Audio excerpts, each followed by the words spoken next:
సంగారెడ్డి పట్టణ కేంద్రంలో శాంతి భద్రతలకు విఘాతం కలగకుండా వినాయక చవితి ఉత్సవాలు మరియు మిలాదున్నబీ వరుస పండుగల సందర్భంగా సంగారెడ్డి జిల్లా సాయుధ బలగాలు మరియు జిల్లా పోలీస్ బలగాలతో కవాతు నిర్వహించడం జరుగుతుందని డీఎస్పీ సత్తయ్యగౌడ్ తెలిపారు.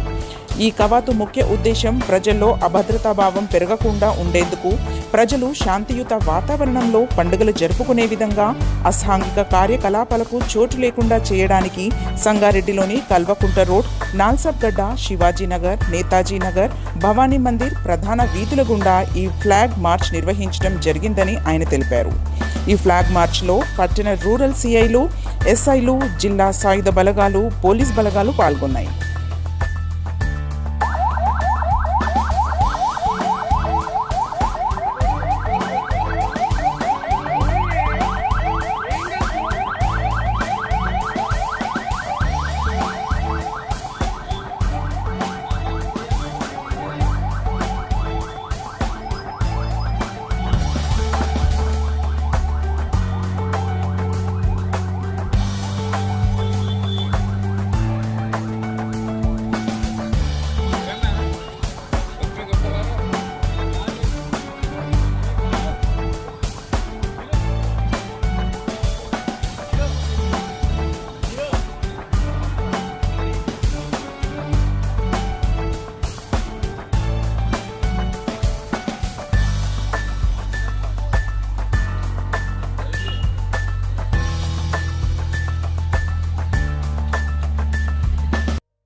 సంగారెడ్డి పట్టణంలో ఈ గణపతి నవరాత్రులు మిలాదున్నబీ సందర్భంగా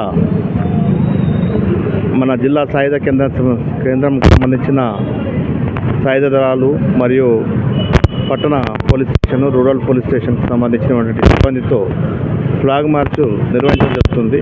ఎందుకంటే ఈ కార్యక్రమం ప్రజలలో ఒక భద్రతా భావాన్ని పెంచడానికి మరియు అసాంఘిక శక్తులకు ఒక హెచ్చరికలాగా ఇది ఉంటుంది. కాబట్టి ఇది రొటీన్ పోలీసింగ్లో భాగంగా ఈ కార్యక్రమాన్ని చేపట్టడం జరిగింది. టాకీస్ నుంచి నాల్సాబ్గడ్డ, శివాజీనగర్, నేతాజీనగర్ ఈ ఏరియా అంతా భవానీ మందిర్ ఈ ఏరియా మొత్తము కవర్ చేసుకోవడం జరుగుతుంది. Thanks for watching NV News. Please like, share and don't forget to comment. Please subscribe our channel and press bell icon.